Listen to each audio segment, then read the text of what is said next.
சக்தி அபிய ஸ்கூலுக்கு கூட்டிட்டு போறாங்க டூ வீலர்ல. சக்தி சொல்றாங்க, அபி வண்டி பஞ்சர் ஆயிருச்சு. சொல்றாங்க, அம்மா ஸ்கூலுக்கு வேற டைம் ஆச்சுமா, இப்ப என்னம்மா பண்றது? சங்கரும் வேலுவும் கார்ல போய்கிட்டு இருக்காங்க. அப்ப அபியையும் சக்தியையும் வேலு பாத்துடுறாரு. சங்கர் கிட்ட காரை நிப்பாட்ட சொல்லி கேக்குறாரு.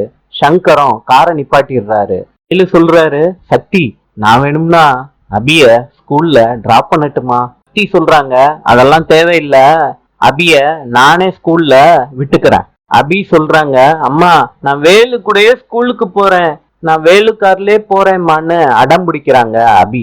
வேற வழி இல்லாம சக்தி அபிய போக விட்டுறாங்க. வேலு அபிய கார்ல உட்கார வைக்கிறாரு. சக்தி வேற வழி இல்லாம வேலுவோட கார்ல ஏறுறாங்க. வேலு கண்ணாடியில சக்தி முகத்தை பார்த்துக்கிட்டே காரை ஓட்டுறாரு. நாளை சந்திப்போம்.